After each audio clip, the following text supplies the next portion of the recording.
Everywhere I look around, love is in the air, every sight and every sound.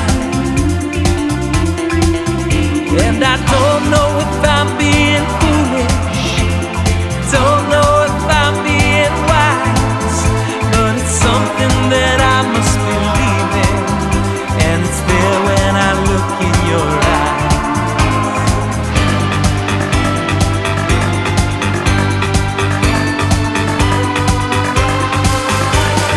Love is in the air, love is in the air. Oh, oh, oh. Preseason whiteboard shows, all 8 teams. I want to thank my excellent panel of guests, of course, our returning whiteboardist over here, which is Jackie JT Towell. And JT, you get accolades for your whiteboard show because you are not afraid to say anything. And I hope you bring the same passion to this year's whiteboard analysis show. Thanks for having me back on. I love JT, it. I'll remind you as I do yearly that you need to speak up on this.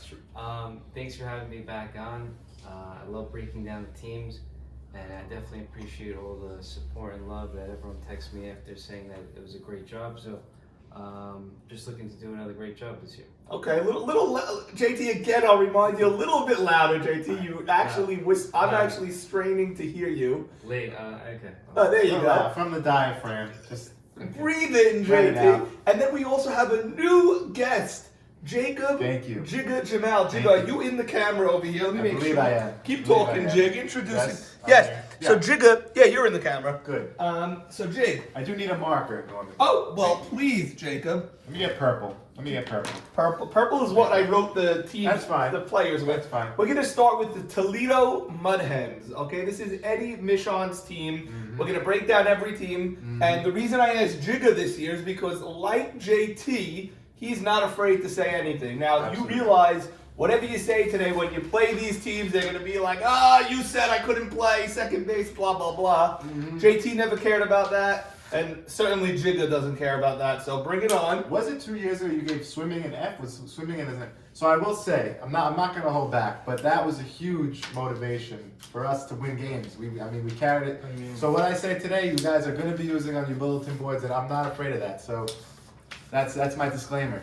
Let's get right I love into it. it, guys. I love it. Let's start with the Toledo Very much. Mudhens. This team was captained by Eddie Michon, and Eddie went with his first overall pick with Max Yedid on the mound. So once you do that, you establish what type of team you're going for. Excellent. Once you do that, you're pretty much, I was telling Bub before the draft, if you draft Max, it's basically a ticket to the semifinals. So I was still going to judge the draft on that, but based on that, you're pretty much, you're strong. Now, did you build a World Series team behind Max? That's the question. That's the question. So he started with Max, you like it. And then he went straight to ABJ Cohen in the second round. ABJ is a phenomenal center fielder, but he's the first bat on this team. You follow that up with a Mosham and a Henry and these type of guys.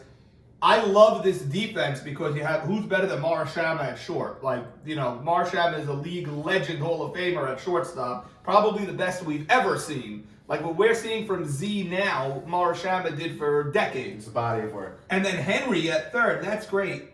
But I'm worried about the bats on this team. I'm worried about the lineup on this team. JT. They have their leadoff man. They have one really good hitter, Mo Shama. I know Mo Shama struggled in the past, but he's still a guy that you fear at the plate that's going to get on and create noise on the bases. Henry, definitely trending downward, but he's still good for a hit. DK scraps his way on. Kush could hit. Teddy's been in the cages. To me, I would assume that the top three in their lineup have to be, ABJ, Mosham, and Henry. I don't know if that's a great top three, and then you go and clean up with these big boys. Edmonds, the bat that I fear most on this team is actually Edmonds, right? Yeah. AB Jeff is, as far as a 5-tool player, you don't get better than him. That was a great pick. But building behind that, behind Max, AB Jeff, and Edmund, what round was he picked, Jackie? Edmund was picked early. He was picked number 36. 36. This was a good pick because they needed it desperately. I remember when Fifth they were up to that pick, I said they need a bopper, Right. and then that minute they announced Edmund. Without that pick, they're in C territory. Mo Sham is a vet. Hank is a vet. Ishak is going to work well with those guys. Nate could flag balls down. DK, doesn't have the greatest arm, but can run laterally 200 yards and catch a ball diving. It's a solid team. It could have been executed better, I think, behind Max. My official grade on this is a C+. Jigga going with a C+. I think that, DK is phenomenal in left field, but not a great bat anymore. Mo Shama, not a phenomenal bat. ABJ is your main guy. Yeah. ABJ is your main guy. Like, other teams have their main... That's what you get when you draft Max, so... Other teams, their main guy is Farka. Other teams, their main guy is Shalou, or Joe G, or Jack Abadi, or Zach. This ABJ is not on their level, but that's what happens when you get Max. Max is a step up from those teams that have have other pitchers. I think my prediction is Michon is going to go to catch, believe it or not, because I know he's offered to catch before. I don't see a true catcher on this squad. Edmund and Harari both bring powerful bats, but, pretty similar type of player. They can both launch the ball.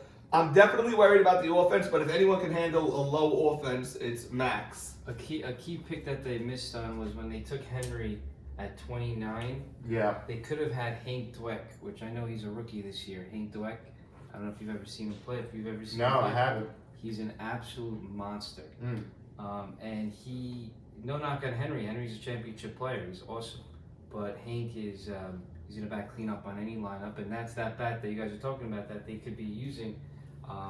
So that was a huge pick that they didn't pick. That I'm sure Eddie Michon didn't know him, and Bub also passed on him. We'll get to Bub's team. Bub passed on him for Abe Haber and DC, and AB cleaned him up. That's a huge pick for that team. So, I love a player like DK, but on this team, I felt they should have gone, like what you were saying with Henry, same thing. Left field specifically, you could get a bopper there. I felt they should have gone just a less defensive left fielder and a better bat. Only because I'm worried about the bats. Henry is such a clutch player, championship player, but now you're asking him to bat third in this lineup, not sixth, Kush was a huge pick late for them. He could hit. Kush could really hit. He could bat leadoff. He's a good player. I would really feel comfortable leading him off.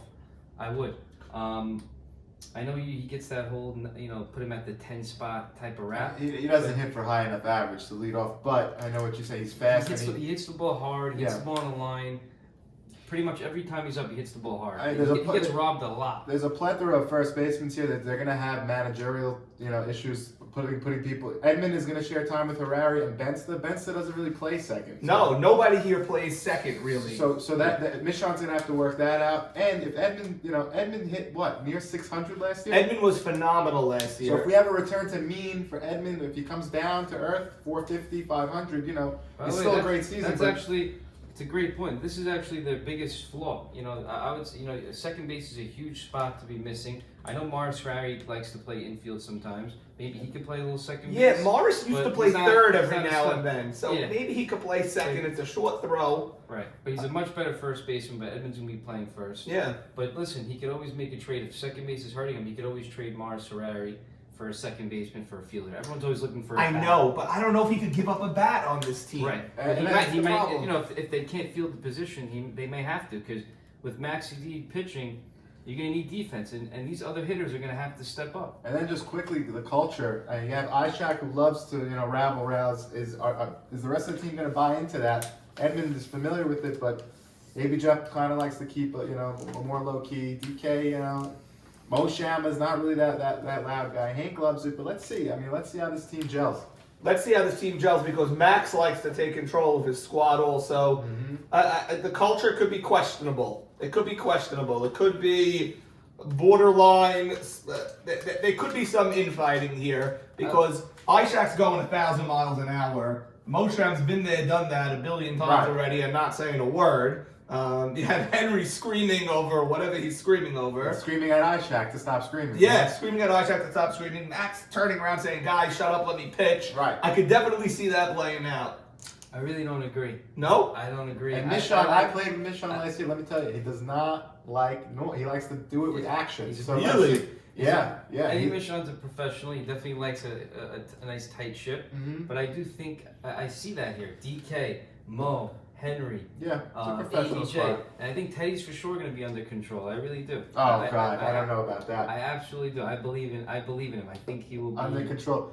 Talk to Dano about that. I mean, they had some issues last But year. he was under control It until was the a lot of work. until the a lot playoffs. of work. That's a lot of work for a captain to deal with. Okay. It's not easy. So I like the chemistry on this team a lot. Really? And I actually like the team. I would give this team. Would you give it a C plus? C plus. I'm gonna give it a B. I think it's a B team. I think a B team is a team that could make the playoffs, just miss it, just hover around in that medium, in that mediocre from the 4 seed anywhere to the 7 seed. And that's Yeah, I'm in the same boat as both of you. I'll go B minus, let's say, because with Max you automatically there. But once you started with Max, I would have gone a little bit of a different direction at certain things. Yeah, I wouldn't have taken both these guys. One or the other would have been that elder statesman that could play defense or whatever. Right. And then I would have gone a better bat at third or a better bat at left field. So notable guys that he passed on when he took Henry. He passed on Shimmy. Right. He passed on Juber. He passed on Marty Antony, we know, and then Hank Dweck. Those are some key guys. Yeah. Some youth and some power and speed that they could have used. Now, he Because will- they ended up getting their Ishak, their veteran infield. They ended up getting these guys, so they really could have used it. He will have a brick wall over here, which is great. He has Ishak up the middle, very good. The defense in the outfield, beyond strong, excellent. Solid. This side is their little bit of a weak side. They'll figure it out. They need a catcher. Abe Shama on the bench, and that's this team. Very good. The key of this team, obviously, Maxwell Yadid. Guys, let's be back with another. Love is in the air.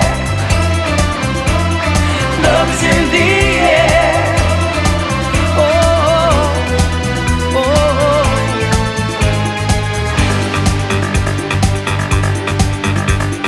Love is in the air. In the rising of the sun. Love is in the air.